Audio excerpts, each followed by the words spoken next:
we are going to train pecan trees. Training is the pruning that is done in an orchard early in its life. Really, that's how you build the scaffolding, the structure that's going to really be there for the life of the orchard. What we're doing here is we're trying to develop a central leader, but we're going to start by removing some of the lower scaffold limbs that were left in previous years.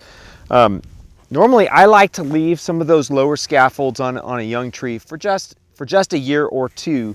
I like to remove them when they're less than an inch in diameter. Some of these, like this one, for example, is a little bit more than that, but we'll be removing that as well.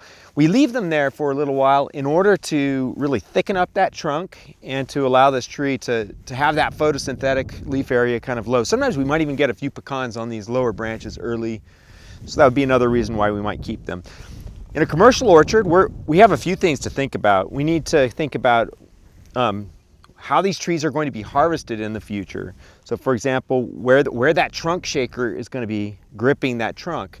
These are too low for most commercial orchard operations. So I'm going to use a saw for the bigger branches. I'm going to use a lopper for the smaller branches.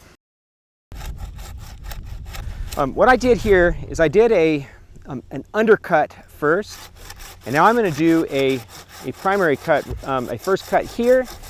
The reason I did that undercut is to prevent this branch, when I'm cutting it, from peeling off part of the permanent bark of that tree.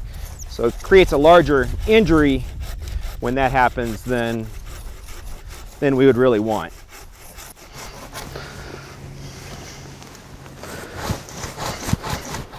This branch is growing out into the driving lane, and so I'm forcing this upward. Another thing that we're trying to look at is the angle of the branches. So this scaffold has a very narrow angle.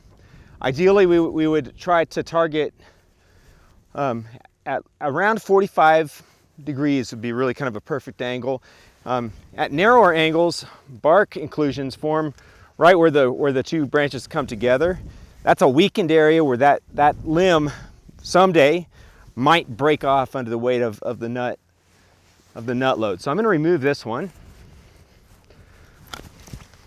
Here we have a branch that's going quite straight up. The overall branch is fine. That is about 45 degrees, but one of the side branches is going straight up. We're going to remove that. Here we have some branches that are crossing, growing toward the center. Here we have, this will be our central leader. I'll need a little bit taller ladder to reach the top. We have some that are narrow or competing with the central leader. So these two, this one's narrow back here. And then we have this remaining cluster of branches coming out together. We look at how that's growing into the other branches, and we see this one is coming right over top of another one. I'm going to remove that one as well, and remove this one. All right, each of the remaining ones, I will give tipping cuts in order to create a little bit of branching on that new scaffold. Do the same thing on this, just to create a little bit of branching.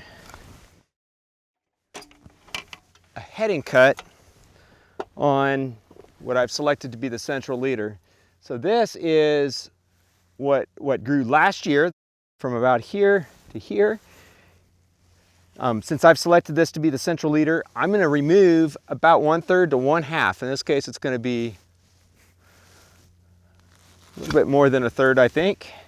I selected one bud to leave, and that's the one that will continue the central leader next year. And then I removed all of the primary buds below that.